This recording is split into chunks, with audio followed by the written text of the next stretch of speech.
This is a walkie-talkie play called MOON-MUSES. Here are the 5 actors. Hello, my name is Murray. My friends call me Mew. Hi, my name is Angelica. Some of my girlfriends call me Angle because I'm thin and bony, but Mew calls me Angel. I'm Venusa. I was named after Venus, the goddess of love. G'day mates, my name is Serafina. I'm Australian and prefer my native dialect, but I can speak English if I really must. Greetings humans, I'm Celesta. I'm part angel and I have wings because my mother had a close encounter with a meteorite. Dear God, Father, Mother, Holy Trinity, where is Jesus? He went to prepare us a place, promised to come again and receive us unto himself. So, where is he? Is he still building? Have all the worker angels gone on strike? I mean, I don't need a mansion, just a thatched hut on a sandy beach somewhere, and a windsurfer, a few mango and coconut trees nearby, some nice neighbors who like to cook and sing,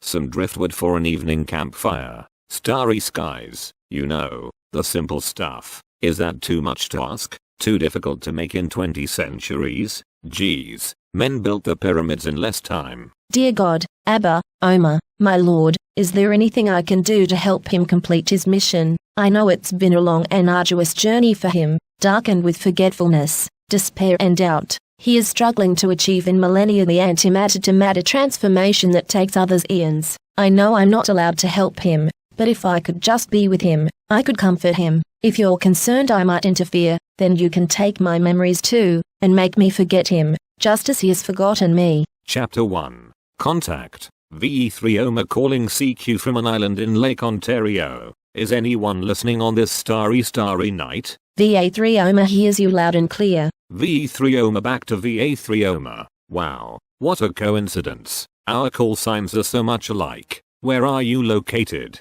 VA3 Oma. And what's your name? I'm Murray. My friends call me Mew. Hi, Mew. I'm Angelica. My friends nicknamed me Angle. You heard right. I'm kind of thin and bony, and they think it's so funny. Oh, and I'm bouncing my signal off the moon, from a secret location. If that's true, how are you hearing me? I'm only transmitting 100 watts, and I don't have moon tracking antenna. There are 2 large craters on opposite edges of the moon. Hidden below them are electronically focused, parabolic dishes. When they are trained on your location, I can hear you even if you're only transmitting a few milliwatts. Is that alien technology, made by little green men? You caught me. Sorry, I was having a little fun, showing off for my girlfriends. Can you hear them giggling in the background? Yes, I hear them, and I'm not so nasty, so I'm going to call you Angel, not Angle. Where are you located? I'm sorry, but my location is classified. Will you girls keep it down back there? So Angel, who are the girls there with you? Are you going to introduce them to me? Perhaps tomorrow. Tomorrow? Yes, same time, same frequency. VA3 Oma clear with VE3 Oma. Okay, I look forward to talking with you again. VE3 Oma is clear with VA3 Oma. I think he thinks our girl is a cute Angle. He sounds sexy to me. Maybe I'll get to know him a little better. Be nice girls. He's Angelica's contact. He calls me Angel. He's very sweet. I like him. Chapter 2. Static. Angel to Mew. Are you there? VE3 Oma. This is VA3 Oma calling, and calling. Where is he? I thought he'd come back. You know how guys are. He's forgotten all about you. I warned you not to get too weird, but no one ever listens to me. I'm the only one around here who knows anything about boys. You sure do, Venusa. I was reading your diary. I'm lost count of how many boys you know about. I told you to stay out of my phone, Serafina. Angle, tell her. Take it in the other room. It is you guys, always laughing and making snide remarks, who frightened him away. Come on girls, we better leave Angelica to her static. Let's review our new movies. One last call. This is Angel calling Mew. Are you there? Hi Angel. Sorry I'm late. Time flies when I'm meditating in the darkness at the back of my mind. How are you tonight? Better now. I almost thought you weren't coming back. You're an intriguing enigma. I've been looking forward to talking with you some more. This is VE3 Oma with VA3 Oma. This is VA3 Oma with VE3 Oma. I know what you mean. Time just flies by when you're in the deep.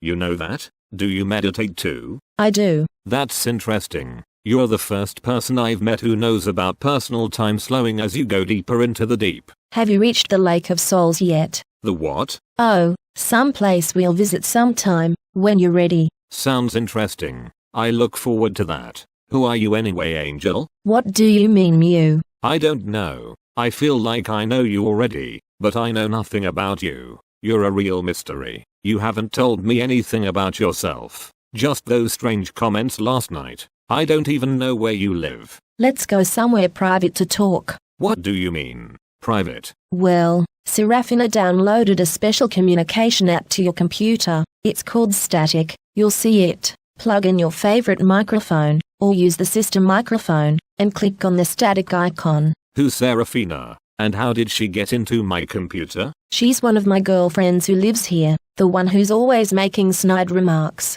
She is technical and knows how things work. I've given up even asking. So, just click the static icon, and I'll meet you there. VA3 Clear. VE3 Clear. Chapter 3, Moon. Wow. Amazing graphics. This is VE3 calling VA3. Can you hear me? Loud and clear, Mew. And there's no need to use your call sign here. No one else can hear us. To them, we're just background lightning static. Is this legal? Isn't this a form of encrypted, coded transmission? Yes, and yes. We have clearance, so don't worry. Your voice sounds different on this app, Angel. Prettier, if that's possible. Well, thank you, Mew. The audio range in this digital mode is much wider than the 3 kHz of amateur radio SSB transmissions. You sound nicer here too. Serafina also made some tweaks to your transceiver's software. Don't ask me what. You can ask her later. Okay, I guess. So,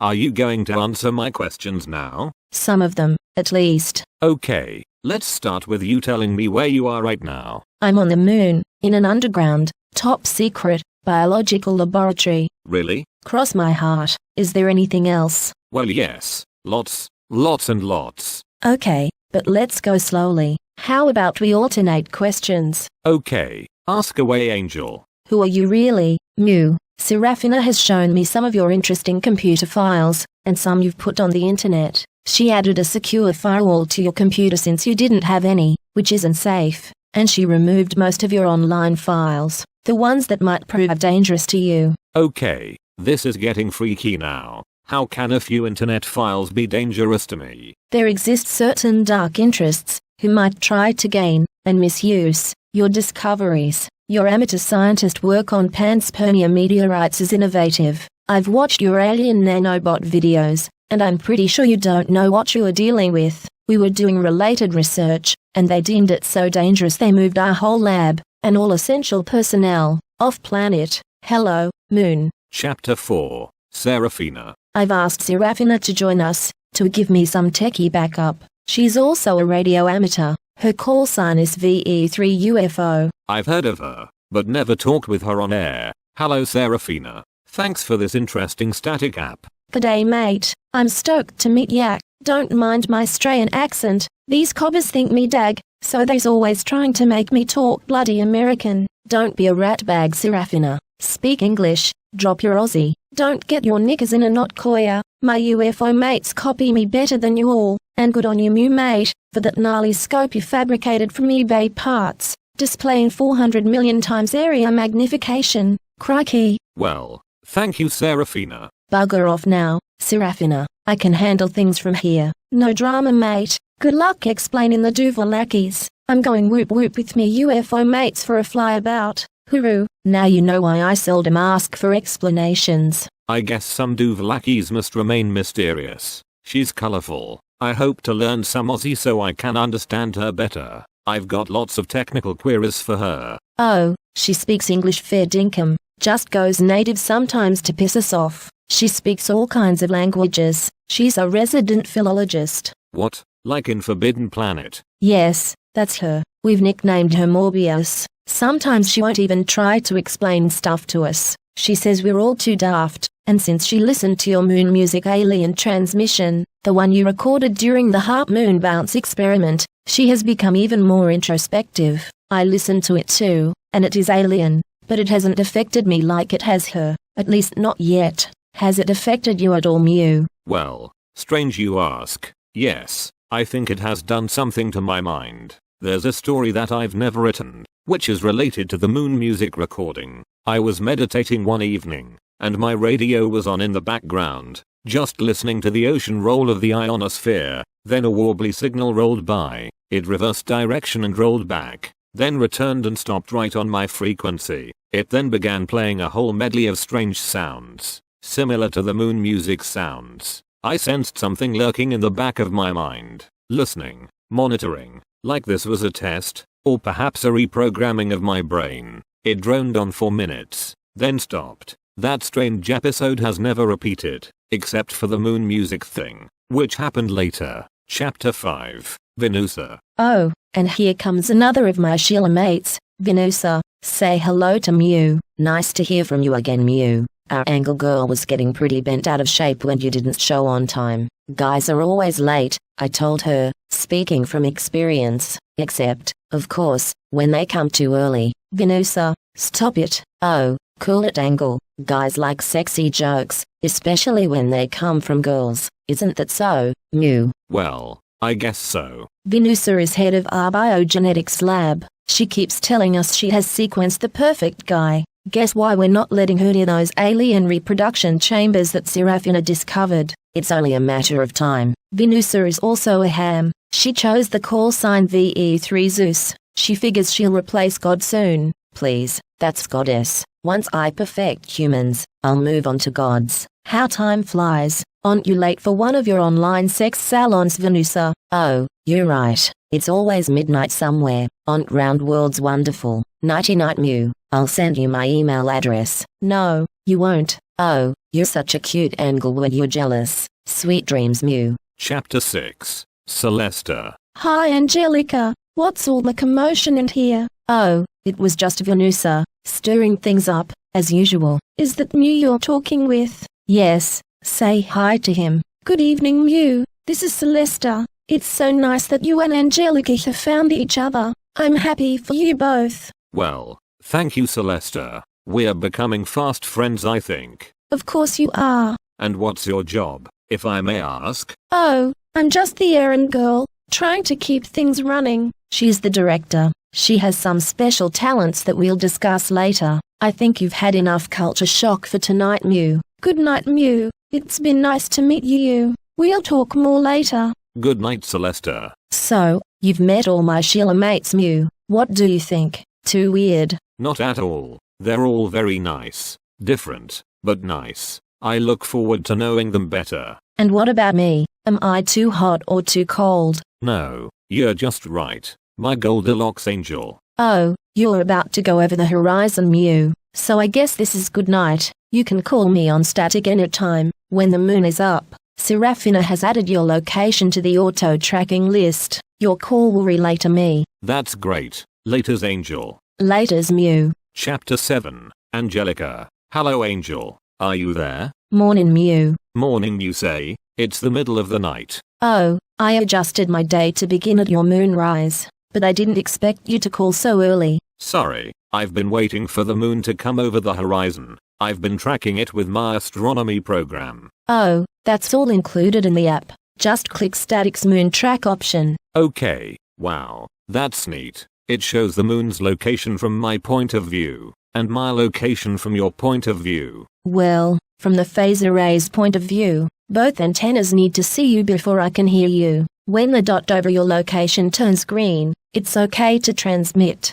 So, where is your facility on the moon? Well, there's a remote possibility our communications are being monitored by undesirable interests, using some technology unknown to us, so I can't tell you that. Sorry. That sounds a bit spy-fi. What am I getting myself into? Nothing that you're not already in, but just don't know. You've not yet told me what your job is up there. Is that classified too? No, everyone knows who I am, in both camps. I've made that plain enough. It avoids a lot of unnecessary troubles. So, what are you? The 97-pound bouncer? Something like that. But I only weigh 22 pounds on the moon. That's 10 kilograms in geek speak. You're dating yourself, using pounds, Mew. I'd rather be dating you. But, then again, I could be an American spy, who slipped. Funny, the dating wish is nice. I guess this is dating at a distance, one light second apart. In my mind, you're much closer. I'm getting that. I'm still in my PJs. Is that tempting? If I could see you. When is Serafina going to add video to this static app? She already has. I'm watching you now. What? Where do I click? Sorry, nowhere. Security issue. Serafina disabled video at your end. You'll just have to imagine me. Well, if I'm doing that, do you always sleep naked? In your dreams, sweetie. Chapter 8. Murray. I've shared some of my secrets with you, Mew. Are you going to share some of yours with me? Can I trust you? You've watched enough spy movies to know that's a stupid question. I was just checking. You can't trust anyone who says, trust me. But you know that. We're playing mind games now. You're the sexy spy sent to seduce me. Are you seducible? I might be. Why don't you try? Later, perhaps. For now, you can just tell me some of your smaller secrets. How did you get the key? You know about the key? Serafina has combed through all your files.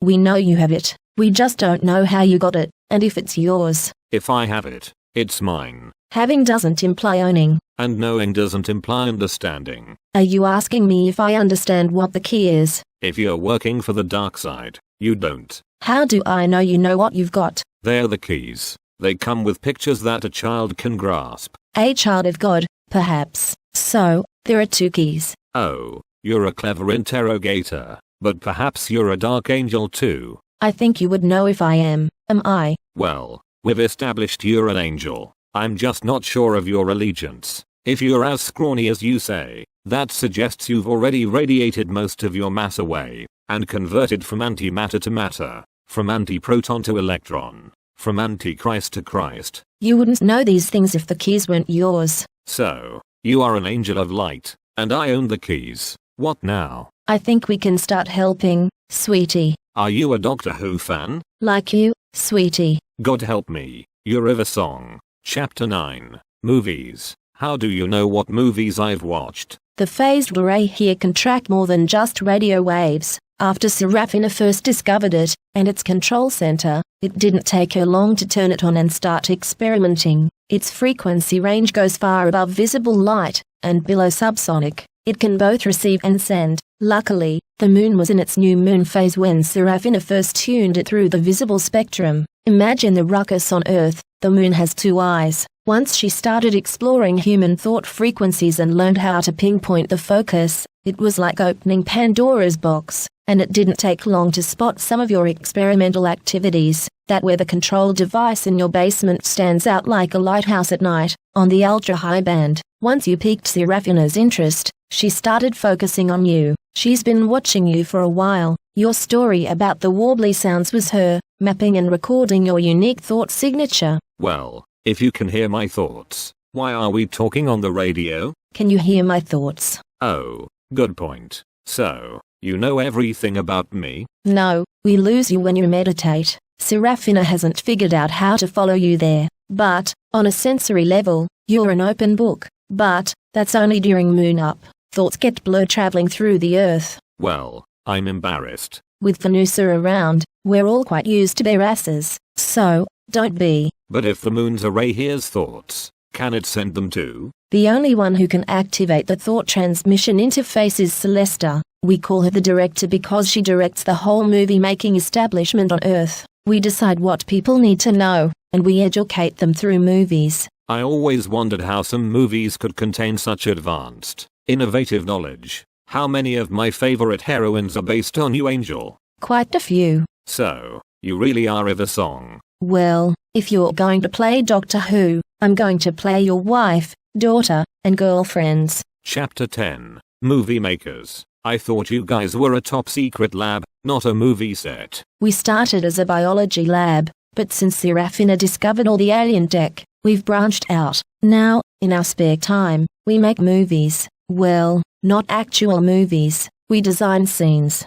act them out in our minds, record them, then transmit our dream movies into the minds of various authors, playwrights, screenwriters, and novelists. We have become the MOON-MUSES. That's quite amusing. Funny, but you'll see. We want you to join our cast. I'll try anything once. Famous last words. Okay, here's how it goes. First, we write the dialogue, then we speak our parts, imagining we're actually living in the scene. Our thoughts are all recorded and combined. Celesta reviews the take, If it looks good, she sends it to the mind of the designated target. Break a leg. Strange you should say that, because here's the screen test we thought we'd start you with. The scenario is, you've just been in a horrible traffic accident where the rest of your family died. You're convalescing in a private hospital, with a broken arm and leg, and assorted injuries. You have fallen into a deep depression, and are losing your will to live, and slowly drifting into a coma. In the hall, your doctor is discussing your condition with a junior nurse, his daughter. He says unless someone can pull you back,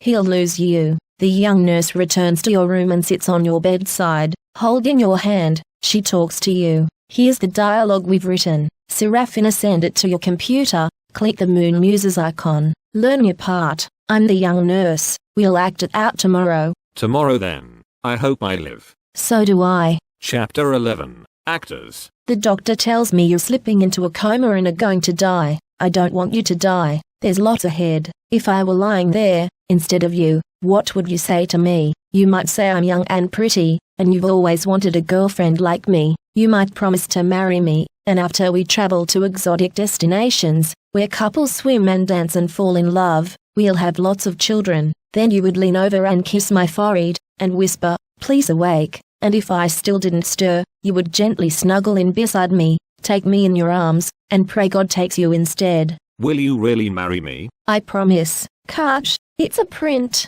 Good job everyone. You guys can stop kissing now. Chapter 12. Death Ray. Have you studied the new script yet, Mew? I've read it, but it's disturbing. I know. When Serafina discovered what they were planning, we were all shocked. Doesn't your moon antenna have a death ray setting or something? It does, actually. Lots of them. There's a whole range of biofrequencies that disrupt various organs and nerve centers in the human body. We didn't know about those until Serafina happened upon a military black site, experimenting on prisoners. They were developing weapons. That's appalling. Yes, and the more secrets we learned, the more our desperation and hopelessness grew. All those end-of-the-world movies, they are based on facts we uncovered. I guess ignorance really is bliss. Yes, and I spent many sleepless nights wondering what I was turning into. I feared the terrible things I was contemplating doing to counter all those threats. What did you do? Nothing. Celesta came into my room one night when I was crying on my pillow. She spread her soft wings around me and said, don't worry, it'll be okay. You'll be okay. How can it be okay? How can I be okay? I sobbed. The planet is imploding, and I'm about to become a mass murderer. You won't. He'll be here soon, she promised. Who is coming? I asked. The one you've forgotten. Your soul's missing puzzle piece. She was referring to you, Mew. Is that why we're sticking together like magnets? Yes, you're my soulmate. Is that scary? Like a triple scoop sundae with the works. I'll do my best not to devour you too fast. I wish you were here with me. Close your eyes and kiss me, my angel. Chapter 13. The keys. So, how can we help? I've been thinking about the keys. They should be able to open wormholes between the Earth, Moon, and Sun, right? Theoretically. Most conflicts are based on scarcity. If we can improve the demand-delivery supply chain, the root cause of war will dry up and vanish. Humans on Earth are the demand. The moon controls the delivery. Angels on the sun are the supply. Is that what you're thinking? Yes. Simple, right? Perhaps from management's point of view. From this worker's viewpoint, it sounds like a lot of work. What else are you going to do? Stay in bed with me all day? I thought about doing that. As tempting as that is, we can't just lie on the sidelines, sweetie. Why don't you unlock your TARDIS and crank up her engines? Chapter 14. Psychic Market. The sun radiates about 1 billion times more energy than reaches Earth. We must be very careful. Random radiation vectors, focused even slightly towards Earth, would cause an inferno. Yes, we need a psychic-only wormhole. If we are going to link human and angel souls, then humans must supply the psychic power. The keys only work on Earth. Can you yourself supply that much power? Briefly. Certainly not long enough for this project. Any ideas? I'm going to ask Serafina. She's our gaffer. I'll be back in a minute. Then I'm on a walkabout to the dunny. G'day, Mew mate. Your Fruit Loop Anglecoyer threatens to slip me a slither some night if I don't talk English to ya. Crikey, no wuckus. English is my new second favorite language now. Got any ideas, Serafina? When I was raking through your finances, I couldn't stop laughing. You're what the market makers call a born loser. I queried the trading artificial intelligences and most of them have you red flagged. That means they watch your transactions closely, and the instant you make any trade, they do the opposite. It's their fastest way to make money, 99% guaranteed. Thanks for cheering me up. No worries, mate, but we can turn the tables on them. How do we do that? And how will it solve our power problem? By adding you to the mix. Koya, stop calling me that. That's not English. Okay, Bunny. Go on. This sounds interesting. When the keys are 180 degrees out of phase, they are negative reciprocals. That's why you and angle can never touch. What do you mean? Chill, Bunny. When there's love between you, you can get as close as you like. Kind of like positive and negative separated only by zero. You get any closer, and you become zero. It's game over. You're no longer two, just one. You're back to God. So, as long as you want to keep kissing him, you must keep slightly apart, otherwise you'll end up kissing yourself. A point is tiny, right? Thinner than a silk nightie, or a condom, or even a layer of skin. So, unless I want to bite him, I guess that's okay. Even if you bite him, unless you devour him totally, you'll still be two, so no problems, Bunny. Okay, back to the power problem. When you two get together, you develop the thrust of a UFO engine. Oh, stop squirming, I'm talking about moving space. Anyway, that's how a UFO speeds up and slows down so fast without squishing everyone. Hello, it surfs an inertial space wave. Do you guys want me to come back later,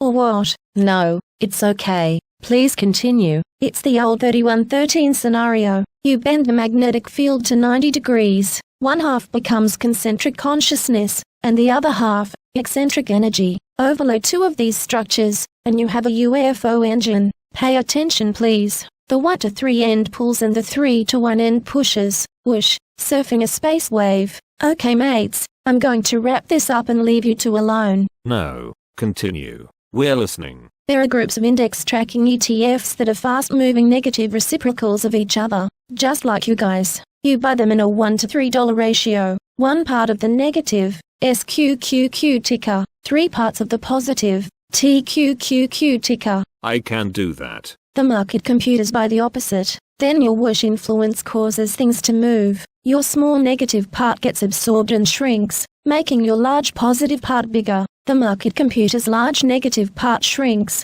making its small positive part bigger. The net result is, all the negatives shrink, and all the positives expand. Human psychic energies associated with these money flows reinforce the 1 to 3 and 3 to 1 flows in the psychic wormholes. That's it. Simple. Hooroo, mates. I'll leave you two to it. Did you understand any of that? I think so. I'm finally going to make money in the stock market, so I can buy you a silk nightie and some condoms. Shut up. I'm being serious. I liked where you bent into a cute angle and we stacked up. That got things moving. You're infuriating sometimes. Oh no. Put down that ray gun. I'll talk to you tomorrow, sweetie. Laters, babe. I'm going to log on to my stock account. Chapter 15. Unification. How is the stock market experiment coming? It seems to be working. Can't you feel it? You mean like when I finish all your sentences, and I know when you're going to call me? Yes. You're becoming my call girl. It's definitely working. And when I make you call me, when I'm lonely? You do? Yes. I won several bets with Venusa, that I could make you call me, on cue. You always called. Well, that's scary. Am I losing my free will? Celesta tells me there's no free will, or free choice, in heaven. It's all guided by love. I guess that's okay, if you're guiding me to your bedroom. Love doesn't always involve bedrooms, you know, or do you know? Well, since our only bedrooms so far have been in our hearts, I'd say I do. I do too. Does that mean that we are married? Forever and ever, just so long as you stay young and beautiful. You haven't seen me. How do you know I'm not an ugly green frog with warts? Frogs don't have warts. Toads do. Maybe alien frogs do. For all I really know, you're one of Venusa's genetic experiments, a CRISPR kid, assembled in a test tube, with a brain programmed by Serafina, and a bit of soul sprinkled in by Celesta. And if I am, will you still love me? Of course, because I can always have you redesigned, reprogrammed, and resold. I'm serious. I've intentionally prevented you from seeing me for a reason. Okay, this is interesting. Should I be worried? Are you worried? This is about true love, isn't it? It is. I never thought I'd find true love. I wasn't even sure it existed until I met you. You're something beyond form, like the peace that surpasseth all understanding. Tomorrow, I'm taking you to the Lake of Souls. Good night, Mew. Good night, Angel. Chapter 16. The Lake of Souls. Imagine an opalescent ocean of glass extending to the horizon, a mystic deep, transfused with rainbow colors so breathtakingly beautiful they are beyond words. A pale, sandy beach curves away, and up to the sky, nestled in the warm sand are countless gray stone ovoids, oval eggs. The glowing air surrounding them is the peace that surpasseth all understanding. It's a place beyond time. Inside each ovate stone mansion are two focal points, the sky dwellings for human and angel soulmates. Surrounding them, in the infinite space within their mansion, is the heaven they imagine. They play there in whatever forms they dream, visited by all their invited friends who party and adventure with them. Angel calls this place the Lake of Souls. She says it's the place Jesus prepared for us. It's all built and finished, just waiting for us to arrive. After they returned, Mew awoke. You've spoiled everything. You've crushed all my earthly dreams. Would you rather I hadn't shown it to you? I don't know. Sleep on it. We'll talk tomorrow. Chapter 17. Making plans. That's where we're going someday, isn't it? The Lake of Souls. Eventually, yes. I'm sorry I yelled at you yesterday. I never imagined a place like that could even exist. It's beyond all the beauty, love, and peace of this world. The future I was dreaming has crumbled into dust and blown away. Now we can move forward in the right direction. We know where we are going. We're going together. That's all that matters to me. If that's true, we wouldn't have returned. What about all our friends? Should we leave them behind? I'm a drongo. I'm sure Seraphina would agree. How could we ever leave her behind? And all the countless others. How do we do this? You tell me. You are the one with the keys. We could load them all into the TARDIS. That's just what I was thinking. You were? It may need a few alterations. Is that going to hurt? No, hardly at all. Maybe a bit. We'll see. You're not exactly reassuring me. Dealing with antimatter is tricky. We're the prodigal children. When light materializes to create the universe, half of the matter is antimatter. That's us. Before we can return to the Lake of Souls to stay, we have to finish our conversion from antimatter to matter, from Antichrist to Christ. Antimatter is dark and greedy. It keeps all its light to itself, hidden inside its guarded fortress. Matter is bright and generous. It shares its radiance with everyone who visits its open palace. Why would God create antimatter, anyway? Isn't it the cause of the world's turmoil? It's an integral part of this universe. Its gradual transformation to matter permits galaxies to form, space to expand, and UFOs to fly. And angels to glow? Yes, and humans to absorb our light. But the dark angels won't share their light, will they? No, and the dark humans won't receive our light. So, what becomes of them? They convert by expanding or contracting space. Negative antimatter gets sent into the intergalactic void, where it dissipates its excess mass, causing space to expand. Positive antimatter gets sent into the galactic cores where it gains mass by condensing space, aiding the formation of galactic core black holes. So, antimatter people, the antichrists, never find their soulmates? Sadly, no, not for a long time, if ever. I don't like that. I know, you went back to find the key so you could do something about it, but you paid dearly. You forgot me. I've come back to you now. It took you long enough, sweetie. So, what's the plan? UFO engines make an inertial space wave by converting antimatter to matter, using a form of key technology. That's a localized conversion process. What if we build something like that, to help people complete their transition from antimatter to matter? How can we do that? Perhaps Seraphina can help. She's got UFO friends. Maybe they'll help too. I'm starting to get a bad feeling about this. You're such a baby. I'll be there to hold your hand. Chapter 18. UFO Engine. We've discussed it carefully, in great depth, and we think it will probably work. You don't sound very confident. What does probably mean? Well, there's a slight chance your brain will explode. Oh,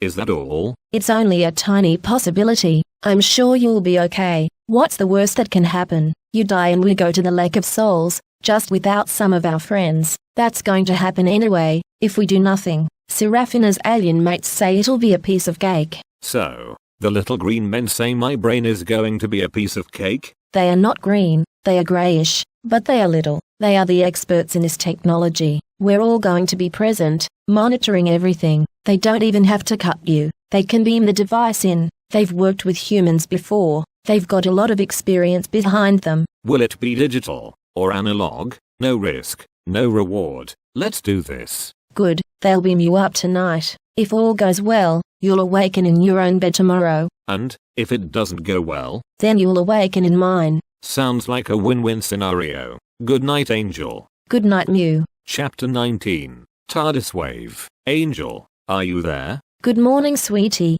How are you feeling today? Okay, but I had a lot of strange dreams. There were little creatures that were spinning glass fibers with embedded crystals, all along my nerves. Those were nanobots paralleling your main nervous systems with optic fibers. They were for life support. Your heart stopped during the operation. Those tiny crystals will shed from your body in a few days. You might have a bit of a gritty rash as they pop out. I could see the console they were installing. Very TARDIS-like. And there were 3 blue boxes hovering nearby. Those are the 3 H's, the boys in blue, my police force. They were there monitoring, making sure everything was on the up and up. That's a strange name. It's their motto. Heaven has help and hell has hurt. If you need help, they're there. If you're causing trouble, watch out. And, what are these 2 necklaces, with the yellowish greenish bluish crystals that I found on my pillow? Those will be the temporary lodgings for the human and angel soulmates, who will be completing their antimatter to matter transition in your TARDIS wave. The crystals are soul diamonds, transparent silicon carbide. They don't form naturally on Earth. They were fabricated just for this purpose. You'll wear the larger crystal on your forehead, and the smaller crystal on the back of your neck. That's it? Yes. Simple, isn't it? All you have to do now is turn on the TARDIS wave. And how do I do that? Don't ask me. You are the one with the keys. I'm sure you'll figure it out. Chapter 20. Pandemic. The souls are going to transport here via the psychic wormholes we set up, right? Yes. Those wormholes were originally designed to quantumly entangle angel and human soulmates. Now, your TARDIS wave will transport the soulmates to you. After they die? Of course. So, everyone has to die before this is over? Flesh and blood cannot enter the kingdom of heaven. Neither can those with unredeemed sins. God said he would forgive the sins of those who forgave others. What about the rest, who can't forgive others? Some of them are our friends. Then they must redeem their own sins. And soon,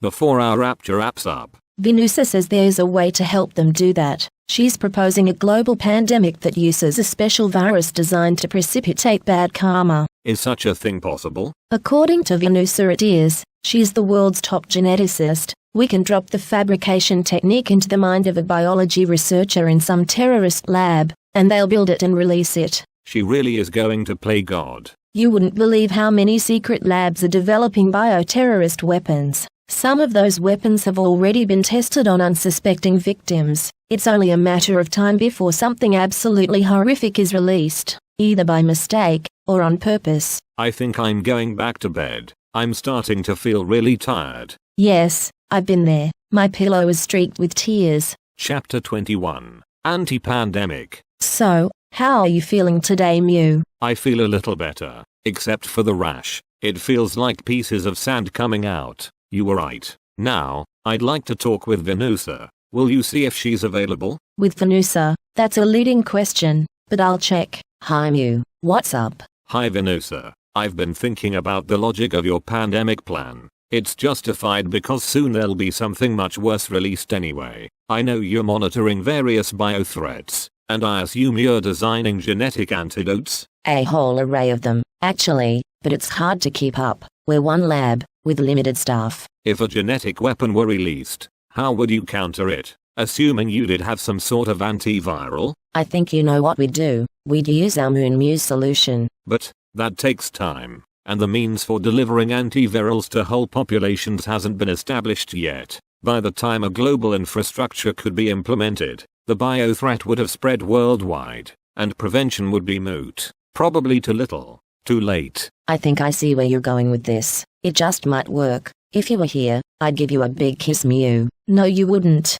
Don't get your knickers in a knot, Angle. Your boyfriend there may have just saved the world from bioterrorism. What are you guys talking about? It's so obvious. I should have seen it before. Goodbye, I've got to run. Did I miss something? She's a lot quicker than she lets on. Well, I must be a lot slower, because I have no idea what you two are talking about. The MOOSES proposed pandemic is going to be relatively mild, with an overarchingly beneficial purpose. But if she can design it so it looks much scarier, by having it spread faster and farther, then she can get all the countries of the world to mobilize and set up the infrastructure for mass inoculations, and proper plague control. And by introducing more variants regularly, booster shots will be necessary. Then she uses your MOON-MUSE influence to have the biolabs develop new vaccines that partially work against her newest variant, but totally work against whatever bioterrorist plague is being released. She's smart enough to find solutions. She just didn't have a way to effectively deliver them, until now. Well, why didn't you just say so? It's damn obvious. You clever boy, run along now,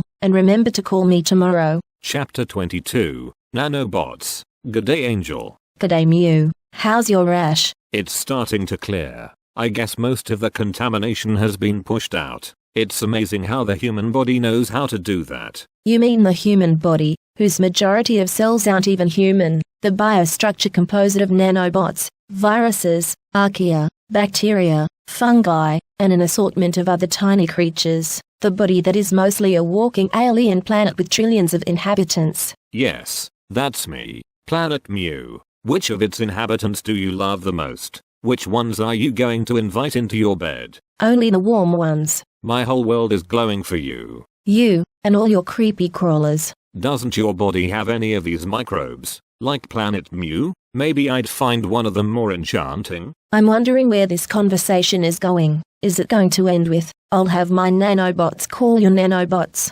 Aha. So you do have nanobots. I knew we must have something in common. Are your nanobots girl nanobots? And are they pretty? Are yours boys, and are they handsome? Wow. These are deep philosophical questions that I've never really thought about. I didn't even know they existed until I watched them assembling larger molecules under my microscope. You've got much better microscopes in your lab. What have you learned about them? We've discovered that their guiding intelligence is us, our thoughts and emotions. In essence they are us, a manifestation of us, at least, and they seem to connect with us on a quantum level, ignoring time and distance. So, my nanobots really are going to call your nanobots. It feels like they already are. All my nanobots have to do is imagine snogging your nanobots, and they'll transfer the feeling up to you. Yes, and vice versa. No wonder we spend so much time kissing at a distance, and doing the other thing. No wonder. Chapter 23, Meteorites. Angel, I've been thinking about the meteorites I've collected. Yes. Well, some of them have nanobots, assembling chains of molecules inside tiny liquid spheres, or dewdrop eggs. Then those eggs explode like some garden plants spreading their seeds. Are these rocks alive? We wondered about that, too. We did some thought experiments, seeing if the nanobots would respond to us. What have you learned? Do they? Yes, but strangely, only to me. We're not sure why. Then maybe I'm a meteorite too. Sometimes, I think you do have rocks in your head, and now TARDIS, too. What can you make them do? Anything, everything. They are like Aladdin's lamp, without a limit. Really? Cross my heart, the silk nightie I'm wearing was a meteorite. I'm getting jealous. Jealous of a rock. Of an alien rock that's snogging you. Yes. It's not the rock's idea, it's mine, so don't be jealous. You're telling me it's not enjoying this? Enjoying you? Have you checked to see if its nanobots have penetrated your body? How do you know it's not thinking you're just a big egg? You know, I've been experiencing some morning nausea. You don't think I'm pregnant? I'll bet you are. Crikey. Chapter 24, Immaculate Conception. Am I going to explode? It often feels that way when your time is near, my dear. A 1 month, 1 moon day, pregnancy. Every girl will want one. But Mew said the nano eggs explode. You're not a meteorite, my dear. The scans look all right. Is it a boy or a girl? Let me see. Those look like wings. Catch her. She's fainted. Is she okay? She'll be fine. How can this be happening? This is how I was born. My mother was infected too, by a meteorite she found. I thought she was spinning a yarn when she said her pregnancy lasted only a month. You really have wings? I thought that was just a metaphor. Hear that? They are my wings flapping. Wow. I used to sleep with a meteorite in my hand. If I held it in my left hand, my stomach would get nauseous. In my right hand, no problems. What was that all about? I'd say you were definitely being infected. Have you had any other symptoms? Yes. One day, when I was walking across the backyard, turning the solar arrays to their midday positions, something suddenly popped in my left eye and it went all blurry. I was worried I was going blind, but after a few days, it gradually started to clear. Now, it sees fine. Sometimes better than my other eye. It still feels different though, like there's something in it. Scar tissue, maybe? Anything else? Yes. A few months after that, I was in my room, sitting on my bed, watching some stock charts plot on my computer screen, and listening to hams check in on a net. Suddenly I went dizzy, and fell over. I thought I was having a stroke, or a heart attack, or something. I tried to feel the pulse in my neck, but couldn't find any. Then I passed out. I don't know how long I was unconscious. When I came to, I didn't know where I was, or who I was. I couldn't understand what the strange squiggles being drawn on the screen in front of me were, nor could I understand the words being spoken on the radio. The only memories I had were of a few close friends. I sat there for a while, confused. Then I began to understand that this must be my room. I watched the strange lines being drawn on the screen. What are they? I wondered. Then the words, moving average, came to mind. What's a moving average? I tried to remember. After about a half hour of struggling, the memory started to come back. It's a stock chart. Then other memories started to return. I was in the upstairs of a house. Downstairs there was a kitchen. I remembered that I had banana juice fast for the last 3 days. Maybe I needed something to eat. I found my way downstairs and went into the kitchen. I got some bread and put 2 slices in the toaster. When they popped up, only one was toasted. One side of the toaster had just burned out. That toaster had always worked flawlessly. I suddenly realized this is what had happened to me. One half of my brain, the analytical left half, had burned out and took all my memories, except a few basic ones, with it. That's pretty intense. Were you frightened? No, not really. I was mostly just confused. I was someone awakening with amnesia. But you're all right now. Yes, I think most of my memories have returned, some clearer than ever, and I'm seeing things differently now. Concepts I'd struggled with before have become simple, obvious. So, it was not all bad? No, not at all. I'm beginning to see it as a blessing. I attributed these incidents to microcrystal contaminants that I must have absorbed while grinding and polishing windows in my meteorites. And like Angel, I soon started to communicate with them. One day, I severely cut my finger with a sharp knife while trying to open a closed pistachio nut. I asked the crystals,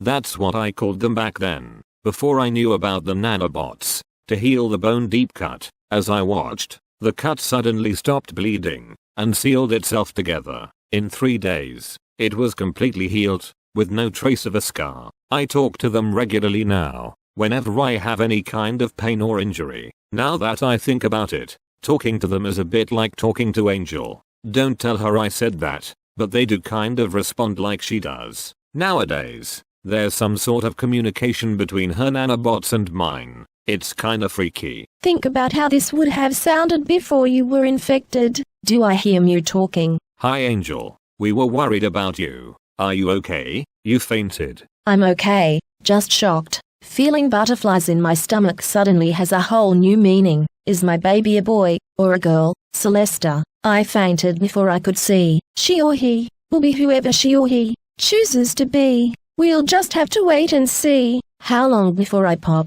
You'll deliver any time now. You'll be the first to know. We're all here for you, and you will be here too. Serafina has temporarily hijacked 2 synchronous orbit satellites, so Mew can be with us anytime, day or night. Have you thought of any names yet? Murana, Muriel, Melinda, Murray, Mewtwo, Mew-Moon, Mew-Angel, Mew-Celesta Venus Era. I've thought of lots, and lots, so many names, only one baby. Unless you're eternally pregnant. I think you're going to have a serious talk with your nanobots. Chapter 25. The Life Equation. Serafina, can you do something for me? I want to talk to your alien friends. Can you arrange a conference call? Are you having problems with your implant? No, it's not that. The TARDIS is working fine. There's something else I've been wondering about. They don't actually talk. We converse telepathically, kinda like the MOON-MUSES transmitter, but we have to be touching.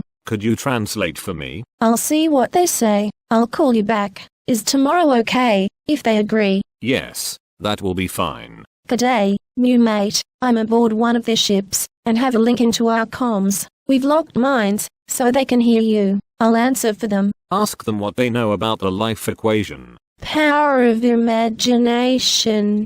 Ask them about the insignia on the moon ship. Power of imagination. Ask them who owns the moon ship. Power of imagination. Ask them who I am. Same answer. Have them translate this. Perex Udu, Voyana Valpan, Jomi Pirosha, Ula Wanda Doyar, Puruviru. Together are swallowed. Voyana the Demoness, and Jomi the Goddess. Both life and death. Follow you, oh man. Thank them and dismiss them. And thank you, Serafina. I'll check in with Angel now. You'll probably have some of your own questions for your little friends, so I'll leave you to it. Hooroo. Chapter 26. Birth. She's healthy and beautiful. 10 fingers and toes, and 2 wings. Can I hold her now? Here she is, mama. Her wings tuck in close like a bird's when she's not levitating, and she's too young for that. I was earthbound for a month after I was born. Here on the moon though, I'm not sure. Just in case, I've put a little tracking bracelet on her, but I doubt she'll be anywhere but in our arms, for some time. Mew, I'm sending you a photo of her against a nondescript, secure background. Check your MOON-MUSES folder. She's divine. A perfect little angel. Just like her mother. What's her name? I want you to name her. Okay, I'll meditate on it. I guess Rosina Dana is out, and I guess Tinkerbell is a no-go as well. We'll talk tomorrow, my darlings. See you in my dreams. Chapter 27. Jomi. Good morning, angels. Good morning, Dad. Have you thought of a name for our daughter yet? I have. We're waiting. Drum roll. Jom of Daloka. The short forms are Jomi, or Jom. Hello, Jomi. Do you like your new name? It's strangely mystical and lovely. What does it mean? Is there a story behind it? There is. Long ago, in a remote and wild edge of a distant world, a young girl named Jomi was throwing pebbles into a calm lake. Watching the splashes and ripples, she picked up a pretty, silvery one, and was just about to throw it, when it spoke to her. Please don't throw me away, I want to stay with you, the pebble said. You can talk? Jomi asked, in surprise. I thought you might hear me. No one else ever has. Won't you keep me with you always? Pebble said. How can I do that? Jomi asked. If you hold me in your hand when you dream tonight, I'll come into your dream, and I'll be with you forever, Pebble said. So, Jomi took the silvery pebble home with her, and that night she held it between her hands as she fell asleep. In her dream, it was a deep blue, moonlit night. She was walking along the sandy shore of a glassy lake. She called out, Pebble, where are you? Come to me. The silvery pebble quickly dropped from the sky, like a shooting star, or a white bird. It fluttered playfully around her, then landed on her back and transformed into a beautiful pair of angel wings. Now we will be together forever, her new wings whispered. The little angel spread her wings and floated out over the water, so she could see her reflection. She laughed with delight. Then the moonlight swirled up from the water and flew with her high up into the sky, until they could see the whole world, shining below. This is where I come from. It's called Daloka, her wings whispered. Now we can be together forever in your world and mine. That was the beginning of their countless adventures, both on the ground, and high up in the air, to the very edge of space. That's an enchanting story. It almost sounds true. As true as you two, my sweet angels. I wish you were here. Soon, angel. Soon. Are you going to grow wings, too? My wings are already up there, flying around, just waiting for me to call them. But the keys can only be used down here on Earth, so I have to stay a while longer. For now, we'll just have to snog in our hearts. Always, my sweetie, always. Chapter 28. The Iron Core. The South Pole was a dark hellhole, -40 degrees, with a whiteout. The Ice Cube Neutrino Observatory was receiving bursts of magnetic monopoles that were flooding up from the core. Elsewhere, strong earthquakes rumbled through the mantle and the crust, collapsing some bridges, and flooding some ports. That's not me. What happened? I don't know. I was just listening, tuning down through the subsonic frequencies, curious what might be there, and when I got to 3.141592654 Hz, the transmitter suddenly turned itself on and started firing pulses at the Earth's core. I turned it off as fast as I could. Not fast enough, apparently. Look at these readings. The core of the Earth started moving toward us. How is that possible? I don't know. It can't be a magnetic tractor beam. That would require impossible power. I'll bet it's the nanobots. Can nanobots work at those temperatures? The simplest nanobot may be a single iron atom, or an iron nickel cobalt matrix. I've suspected that for a while now, watching how they spring up spontaneously out of meteorite iron. When Angel finishes feeding Jomi, we should get her input. She has an intimate relationship with meteorite nanobots. I'd like to understand better how that works. Your mother had a similar relationship, Celesta. Did she ever talk about it? All she ever told me was I was a child of God. Sometimes she would say I was a child of the stars. Oh, and she warned me never to fly too close to the sun, or my wings would melt. She wasn't very scientific back then, but she had read some mythology. Chapter 29. Experiments. Here comes Angelica, with our new little angel. Oh, let me hold her. The girls have some questions for you. Does Venusa want to know about boys, and is Serafina wondering about Duvalakis? Don't be a funny bunny. This is serious. That's our bunny girl, the one who got knocked up by a hot rock.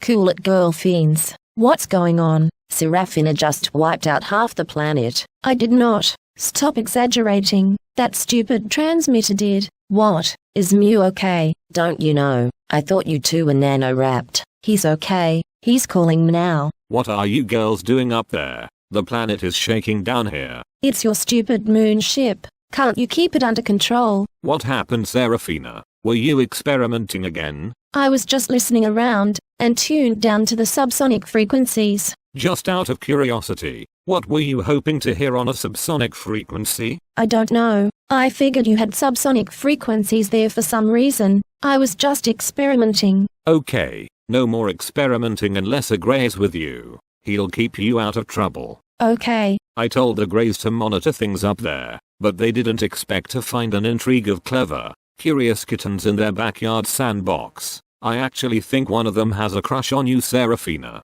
Haven't you noticed his fingers sticking to you a little longer than necessary, and him inviting you out too often for joyrides? There's even one who has big eyes for Venusa. I wonder how that's going to work out. One more sex slave for her diary. Oh, which one of the Greys has eyes for me? Chapter 30. Pi equals 3.141592654. Serafina doesn't know about pi yet, does she? No, not yet, except that it's the ratio of the circumference to the diameter of a circle. Or, that it's the ratio of female, O, to male, I. I guess girls are just 3 times better than boys. Girls certainly seem 3 times fatter when they're pregnant. Or maybe it means there should be 3 girls for every boy. Symbology is an imaginative science, like reading omens. Seriously, Serafina has a grasp of key technology and UFO engines, but she hasn't made the link through the numerology circle to the deeper meaning of pi, the technique to speed up human evolution by opening a spinal wormhole that links the kundalini power at the bottom of the spine,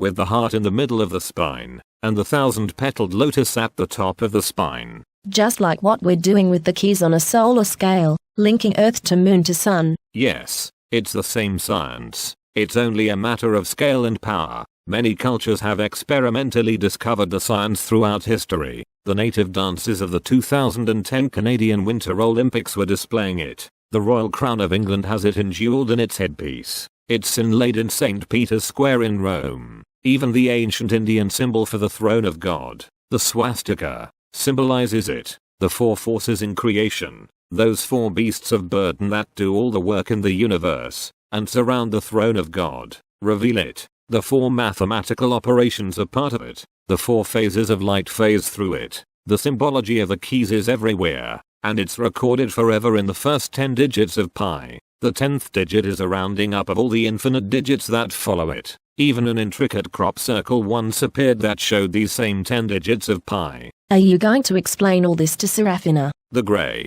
who is really stuck on her, will. It'll give him more time to be with her. I wonder if she'll ask him to explain it twice. Chapter 31. Moonship. When the time comes, you know we can't leave anyone behind, right? Of course not, my love. The moonship will retrieve its magnetic core from the Earth, and its corona from the Sun. Yes, that's what it always does, sweetie. It brings all our human and angel children home when it's time to fly away. Then, we'll traverse the vast depths of space, searching for a new solar system with a new Earth and a new Sun. That extended surfing voyage on the inertial space wave will recharge the long-term energy reserves of the soulmates and their mansions of the Lake of Souls. Once we've found a suitable new solar system, the moon's corona will envelop the new sun, making a suitable home for angels, and the moon's magnetic core will embed in the new Earth, making a shielded home for humans. Then we'll design our new panspermia meteorites and send them to seed fertile environments on those new worlds. And our antisocial, antimatter human and angel children will have new homes, with another chance to live, and evolve, and transform themselves from Antichrist to Christ. How long before we depart, can you tell? It's like late-term pregnancy. We can either wait and let nature take its course, or if there's a good reason, we can perform a C-section, at a time of our choice. What do you think? Should we wait and see what happens, or should we see early? Well, things can't be that bad yet. You're still making little jokes. I remember how little jokes used to get me into big trouble. When I made you laugh too hard when you were a beach ball in a bikini. Shut up. That image is still going to get you into trouble, sweetie. Let's wait a while longer then. Yes, let's wait a while, sweetie.